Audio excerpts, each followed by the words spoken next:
नमस्कार, आवाज समाचार में आपका स्वागत है। मैं हूं मनोज श्रीवास्तव। खबरों की शुरुआत करते हैं इस वक्त की हेडलाइंस के साथ। राजस्थान में सचिन पायलट से सुलह के आसार। राहुल प्रियंका ने की दिल्ली में पायलट से मुलाकात। गहलोत के तेवर भी नरम पड़े।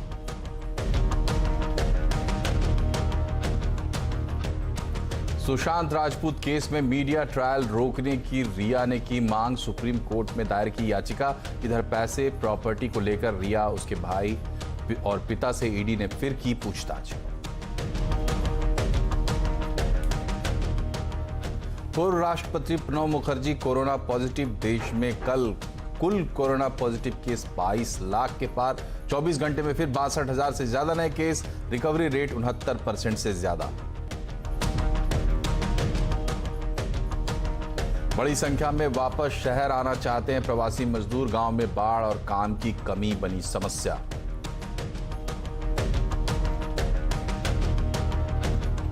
केरल में बाढ़ से हाहाकार, फिर से रेड अलर्ट। प्रधानमंत्री मोदी ने केरल समेत असम, बिहार, यूपी, महाराष्ट्र, कर्नाटक के सीएम्स के साथ की समीक्षा बैठक। बाजार ने की हफ्ते की शुरुआत बढ़त के साथ। निफ्टी आधा % मजबूत होकर 11,270 पर बंद। फार्मा, मेटल और रियल्टी शेयरों में दिखा दम।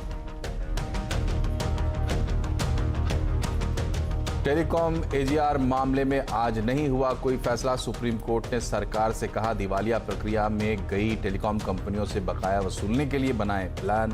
अगली सुनवाई 14 अगस्त को।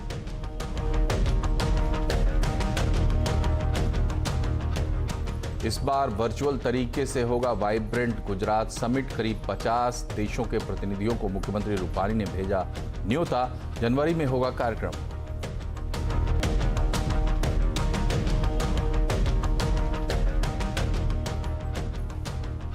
सुशांत सिंह राजपूत केस में आज भी मुंबई में रिया चक्रवर्ती, उनके पिता और भाई सौविक चक्रवर्ती से ईडी ने पूछताछ की। रिया पर सुशांत के परिवार ने पैसे के घपले और हेराफेरी का आरोप लगाया है। सुशांत के परिवार का आरोप है कि रिया ने अपने खाते में सुशांत के अकाउंट से पैसे ट्रांसफर करवाए। इस बीच रिया के इनकम टैक्स से जो जानकारी हमें मिल रही है उसमें और रिया की एसेट्स में बहुत फर्क नजर आया है। रिया ने मुंबई वाली अपनी प्रॉपर्टी को लेकर भी कोई दस्तावेज अभी तक ईडी को जमा नहीं किया है। इस बीच आज एक बार फिर से सुप्रीम कोर्ट में रिया ने अर्जी दी है और कहा है कि मीडिया ट्रायल रोका जाए। सुप्रीम कोर्ट में रिया की ये अर्जी सुनवाई होगी। और इस खबर पर ज्यादा डिटेल लेते हैं, हमारे संवाददाता विवेक गुप्ता जुड़े हुए हैं मुंबई से। विवेक, ये बताइए कि सुशांत सिंह राजपूत केस में क्या बड़े डेवलपमेंट्स आज हुए हैं? सुशांत सिंह राजपूत मामले में हर रोज नए नए खुलासे होते जा रहे हैं। आपको बताना चाहेंगे कि इस पूरे मामले में अब 2 बड़ी सेंट्रल एजेंसी जांच कर रही है। पहली सीबीआई, जो ये जांच कर रही है कि पूरा मामला होमिसाइड का है या सुसाइड का। दूसरी सेंट्रल एजेंसी जांच कर रही है ईडी जांच कर रही है कि मनी ट्रांजैक्शन और मनी ट्रेल इस पूरे मामले में क्या हुआ है, कितना नहीं हुआ है। अब तक इस पूरे मामले में ईडी ने तकरीबन 5 लोगों से पूछताछ कर चुकी है और आज फिर रिया चक्रवर्ती जो आरोपी हैं सीबीआई की एफआईआर में, और उनके भाई सौविक चक्रवर्ती, उनके पिता इंद्रजीत चक्रवर्ती, उनसे भी लगातार ईडी पूछताछ कर रही है। और आज भी ये तीनों ईडी दफ्तर पहुंचे हैं और लंबी फहरिस्त सवालों की है जो ईडी ने तैयार करके रखी हुई है। और जो सबसे बड़ी बात ये आ रही है कि इसमें जो 2 प्रॉपर्टी खरीदी गई है रिया के नाम से, उसकी जांच कर रही है। साथ ही साथ जो कंपनियां बनाई गई हैं, 4 कंपनियां बनाई गई थी रिया और सुशांत सिंह के बीच में, उनकी भी जांच कर रही है कि आखिरकार वो पैसे कहां से आए थे, किस जगह ट्रांजैक्शन हुआ था। और एमओयू जो बनाई गई थी कंपनी में, यानी कि मेमोरेंडम ऑफ अंडरस्टैंडिंग, दोनों के बीच क्या क्या तय हुआ था कि परसेंटेज से शेयर कितने रहेंगे, इन्वेस्टमेंट कौन कितना करेगा, इसको लेकर ईडी पूरी तरह से जांच कर रही है। और पूरे मामला जो है वो सुप्रीम कोर्ट में भी चल रहा है। सुप्रीम कोर्ट में कल एक अहम सुनवाई है जिसमें ये मुंबई पुलिस ने भी एक केविट दाखिल किया था। और साथ ही साथ रिया चक्रवर्ती के वकील ने भी एक पिटीशन दायर की गई कि जिस तरीके से पटना पुलिस ने एफआईआर दर्ज की है वो पूरी तरह से इलीगल है और पूरा मामला जो है वो मुंबई पुलिस में ट्रांसफर कर दिया जाए। हालांकि पूरे मामले में सीबीआई ने मामला दर्ज कर जांच शुरू कर दी है, लेकिन अहम सुनवाई सुप्रीम कोर्ट में कल है और सुप्रीम कोर्ट तय करेगा कि आगे जो लाइन ऑफ एक्शन है, कौन सी एजेंसी जांच करेगी और किस तरीके से जांच करेगी, वो सुप्रीम कोर्ट फैसला करने वाला है। मुंबई से कैमरामैन रमेश के साथ विवेक गुप्ता, मुंबई। तो ये था अपडेट। और सुशांत केस में सीबीआई जांच को लेकर सियासत भी गर्मा गई है। कल सुप्रीम कोर्ट में इस मामले पर सुनवाई से पहले शिवसेना के एमपी संजय राउत ने बिहार सरकार पर सिर्फ राजनीति करने का आरोप लगाया है। उन्होंने कहा कि कुछ लोग इस तरह से महाराष्ट्र से जांच लेकर सीबीआई को देकर राजनीति कर रहे हैं और महाराष्ट्र को बदनाम कर रहे हैं। शिवसेना नेता संजय राउत ने रिया की टीम की तरफ से जारी एक व्हाट्सएप मैसेज का भी जिक्र किया। राउत ने दावा किया कि सुशांत और उनके परिवार के बीच रिश्ते ठीक नहीं थे। इसके जवाब में सुशांत के परिवार ने कहा है कि वो शिवसेना नेता संजय राउत के खिलाफ मानहानि का केस करेंगे। आपको बता दें कि इस केस में उद्धव सरकार सीबीआई जांच के खिलाफ है, लेकिन बिहार सरकार की सिफारिश के बाद केंद्र ने सीबीआई जांच की बात मान ली है। सीबीआई ने एफआईआर भी दर्ज कर ली है। इधर अभिनेता सुशांत सिंह मामले में सीबीआई जांच पर शिवसेना सांसद संजय राउत ने बिहार और केंद्र सरकार पर सीधा निशाना साधा है। सुशांत सिंह राजपूत के मौत के बारे में जिस प्रकार की राजनीति बिहार की सरकार और दिल्ली में हो रही है, मुझे लगता है ये सबसे बड़ा कोई षड्यंत्र रचा जा रहा है महाराष्ट्र के खिलाफ, सरकार के खिलाफ। कुछ लोग ऐसे हैं जो पर्दे के पीछे एक नया स्क्रीन प्ले लिख रहे हैं पटकथा। वजह क्या है कि वो चाहते हैं उस मामले का जो असली सच है वो छुपाया जाए, रहस्य छुपाया जाए, सामने ना आए, लोगों के सामने ना आए। इसलिए ये दबाव तंत्र और सीबीआई के कंधे पर बंदूक रखकर महाराष्ट्र के सरकार को निशाना बनाने की ये साजिश है। इधर सुशांत सिंह के परिवार के वकील विकास सिंह ने संजय राउत के बयान पर पलटवार किया है। उन्होंने संजय राउत पर सुशांत सिंह के परिवार को मीडिया में बदनाम करने का आरोप लगाया। विकास सिंह ने कहा कि किसी राजनेता को यह अधिकार नहीं कि वो किसी के परिवार के अंदरूनी मामले में कुछ भी बोले। कौन सा शिवसेना का ऐसा नेता है जो सुशांत के पिता को जानते थे इतने घनिष्ठ तरीके से, या सुशांत को जानते थे इतने घनिष्ठ तरीके से? पिता का जहां तक सवाल है, रिया के आने के बाद भी पहले उसने प्रियंका से कट कराया, बट प्रियंका से कट कराने के तुरंत बाद पिता को नहीं करा पाई, उस पर टाइम लगा उसको। तो पिता के साथ वो मई में गए हैं गांव, पटना गए हैं, पिता को लेके गांव गए हैं, बाल मुड़वाया है सारा जा करके। तो इसलिए इस तरह की बेबुनियादी बातें को बोलना मेरे हिसाब से बहुत ही एक मीडिया में किसी के फैमिली के अंदरूनी मामले को एक डिफेम करने वाली बात है। पूर्व राष्ट्रपति प्रणब मुखर्जी को कोरोना हो गया है। वो किसी और इलाज के लिए अस्पताल गए थे, वहां उनका कोविड टेस्ट हुआ और वो पॉजिटिव पाए गए। अपने ट्विटर हैंडल सिटीजन मुखर्जी पर पूर्व राष्ट्रपति ने लिखा है कि जो पिछले एक सप्ताह में लोग उनके संपर्क में आए थे वो कृपया अपनी जांच कराएं। इसके अलावा लोग खुद को क्वारंटीन भी करें। इधर देश में कोरोना का कहर लगातार जारी है। पिछले 24 घंटे में 62,000 नए केस सामने आए हैं और 1,000 से ज्यादा मरीजों की मौत हो गई है। इसके साथ ही देश में कुल कोरोना संक्रमण की संख्या 22 लाख के पार पहुंच गई है। हालांकि रिकवरी रेट भी सुधरी है। फिलहाल सिर्फ 6 लाख एक्टिव केस है। इस बीच रूस ने दावा किया है कि वो 12 अगस्त को वैक्सीन रजिस्टर करा लेगा। ज्यादा अपडेट के लिए बात करते हैं दीपाली नंदा से। दीपाली, बताइए आज के बड़े अपडेट्स क्या हैं कोरोना महामारी से संबंधित?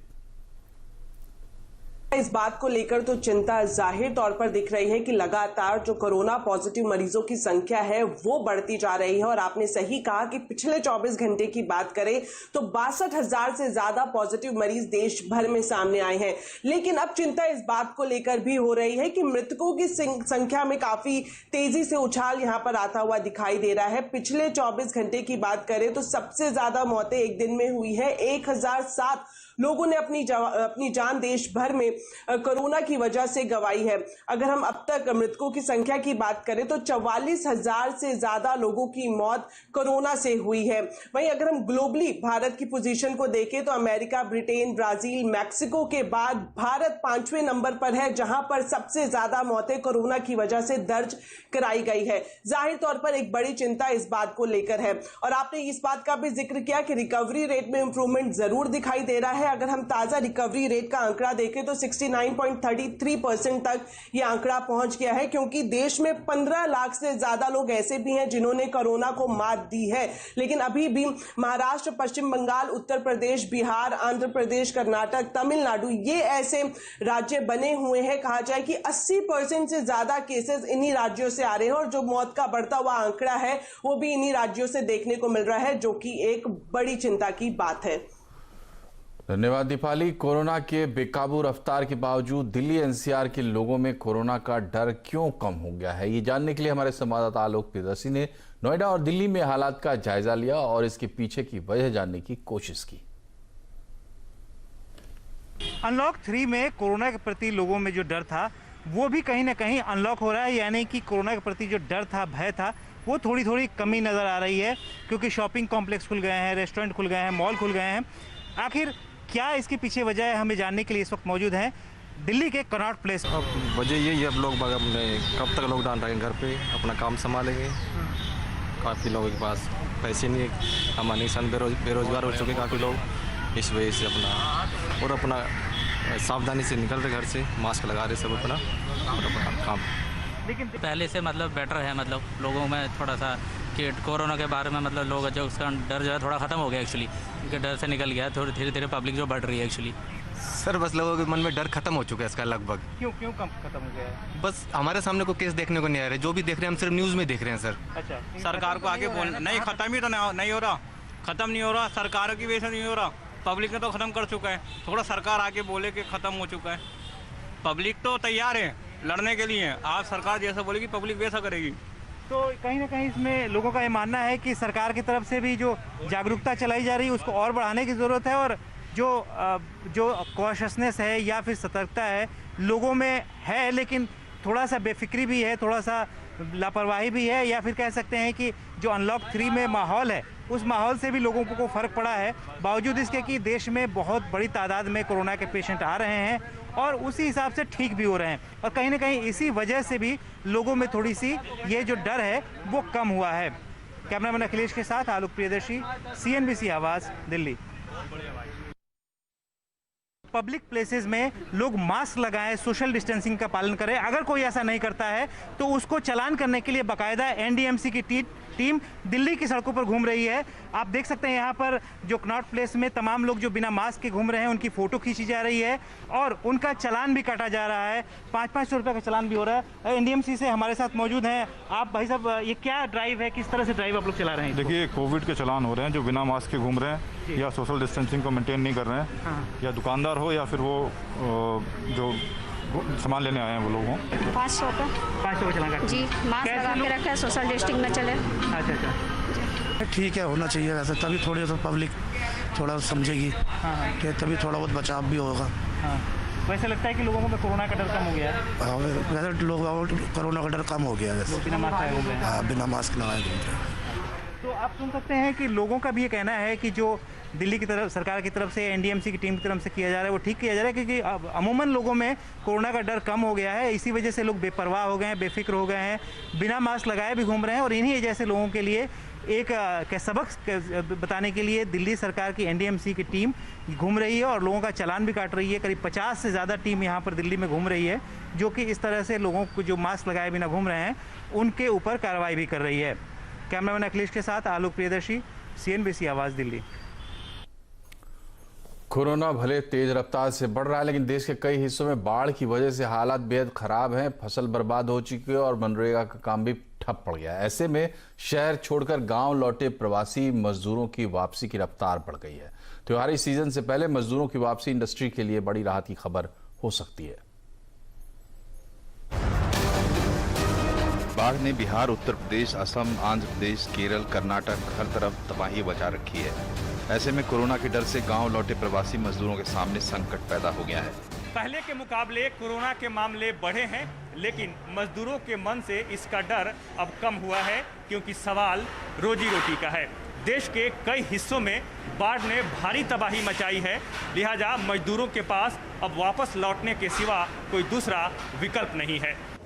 मजदूर अब शहरों की तरफ लौटने लगे हैं। लेबर की कमी से जूझ रही इंडस्ट्री को उम्मीद थी कि त्योहारों के बाद मजदूर वापस आएंगे, पर अभी ही करीब 30-35% वापस आ चुके हैं और अभी और लोग वापस आने की जुगत लगा रहे हैं। इस वक्त जो डिमांड है हमारी वो 50 से 60% अचीव हो चुकी है। फर्दर डिमांड की अभी खुलने की कोई उम्मीद इसलिए नहीं है कि सारा tour, travelling, tourism, hotel industry, restaurant industry ये पूरी की पूरी बंद है। इस वक्त जो लॉकडाउन के पीरियड के अंदर जो हमारी लेबर थी वो गांव गई थी, तो गांव में जाके वो स्टक अप है, उनके टेलीफोन आते हैं, वो आना भी चाहते हैं, तो वहाँ पे फ्लड्स आ गए, फिर आने के उनको साधन नहीं है। एक तो डिमांड कम है, ऊपर से 7 से 14 दिन क्वारंटीन में भी रखने का निर्देश है। लिहाजा फैक्ट्री मालिक ही मजदूरों को बुलाने से कतरा रहे हैं। मतलब काम का भरोसा नहीं है, ऊपर से ट्रांसपोर्टेशन की दिक्कतें भी है। यहाँ से गए तो बारिश इतना हुआ यूपी के अंदर कि सारे आदमी फंस पड़े हैं, वहाँ से निकल नहीं पा रहे हैं। दूसरी बात है वहाँ की गवर्नमेंट है, आप जानते ही हो कि लॉकडाउन बंद कर दिए, कोई चारा नहीं चल रहा है, ना बाहर निकल रहे हैं, ना सब्जी की खेती है, ना धान की खेती है, लोग वैसे ही पड़े हुए हैं, बेरोजगार नहीं है, क्या कर सकते हैं। इसके अलावा दूसरी बात तो है नहीं कि कोई रोजगार मिल जाए, चाहे कोई आदमी धंधा कर ले, वहाँ कोई ठिकाना नहीं है। बारिश बहुत ज़्यादातर मात्रा में हुई बारिश, जिसकी वजह से जो धान और गढ़ जो रोपा गया था वो फसलें सब डूब गई है और लोग वहाँ थोड़ा लाचार पड़े हुए हैं, तो वो लोग आना चाह रहे हैं, ठीक है जी। तो वो आना चाह रहे हैं तो फिर ट्रेनें कुछ आए और यहाँ भी आ रहे हैं तो उनकी परिस्थितियाँ थोड़ी सी डाउन है। रहा साल कोरोना का सवाल, जो लॉकडाउन में आप फंसे थे वो यूपी बिहार गए, उधर बारिश मार रहा था, इधर कोरोना मार रहा है सर। प्रवासी मजदूरों के लिए योजनाओं की घोषणा सरकार ने की है, लेकिन घोषणाएं जल्दी जमीन पर नहीं उतरी तो बेकार साबित होंगी। प्रकाश प्रियदर्शी, दिल्ली। इस बार देश का सबसे बड़ा investment summit Gujarat vibrant summit virtual होगा। इसके लिए तैयारियां शुरू हो गई हैं। जनवरी में ये पूरा इवेंट होगा। इसके लिए कई देशों को मेल पर न्योता भेजा गया है। ज़्यादा डिटेल लेते हैं हमारे संवाददाता मनीष देसाई से। मनीष, ये बताइए इस बार किस तरीके की तैयारियां हैं, आखिर वर्चुअल होगा तो कैसे होगा ये समिट? बिल्कुल, देखिए आमतौर पर जनवरी में हर 2 साल में होता है ये इवेंट। 2021 के जनवरी में होना था ये इवेंट और इसकी तैयारियां जो नॉर्मली शुरू हो जाती है वो मई महीने से शुरू हो जाती है, यानी 6 महीने 7 महीने पहले से ही सारी तैयारियां शुरू हो जाती है। और अगस्त सितंबर के दौरान जो है वो डेलीगेशन जो है वो विदेश जाना शुरू कर देते हैं। वहां के जो प्रतिनिधि यहाँ आने होते हैं उनके कंफर्मेशन आना शुरू हो जाते। लेकिन इस बार क्योंकि कोरोना है, इसके अलावा खर्चों के ऊपर भी राज्य सरकार और केंद्र सरकार अंकुश लगाना चाहती है, तो ये बड़ा इवेंट होता है जिसमें करोड़ों रुपए का खर्च होता है, उस पर रोक लगाने के लिए सरकार ने ये फैसला किया। जैसे हमारे सूत्रों से पता चल रहा है कि इस बार पूरा इवेंट जो है वो वर्चुअल होगा। 3 दिन के लिए ये पूरा इवेंट चलता है महात्मा मंदिर में और वहां पर देश के सारी कंपनियों के सीईओ, एमडी से लेके विदेश के प्रतिनिधि, कई बड़े इन्वेस्टर भी यहां पर आते हैं। लेकिन इस बार इन सबको न्योता भेज दिया गया। करीब जैसे हमारे सूत्र बता रहे हैं 50 से अधिक देश के प्रतिनिधियों को मेल के जरिए इन्विटेशन दिया गया है। हालांकि पूरा इवेंट जो है वो वर्चुअल होगा। मैं आपको बता दूं ये 10वां इवेंट होने जा रहा है और इसके पहले जो 9 इवेंट हुए हैं उसमें एमओयूज बहुत भारी मात्रा में, लाखों की संख्या में एमओयूज साइन हुए, लेकिन करीब 15% निवेश जो है वो गुजरात में आ चुका है। हालांकि ये लाखों करोड़ रुपए का निवेश है जो अब तक आ चुका है और उम्मीद ये की जा रही है कि इस बार जो वर्चुअल इवेंट होगा उसमें भी पिछले साल की तरह ही जो रेशियो में आए, लेकिन इन्वेस्टमेंट अच्छा खासा है। सरकार की पूरी कोशिश है, लेकिन ग्राउंड इवेंट नहीं होगा, ऐसे हमारे सूत्र बता रहे हैं।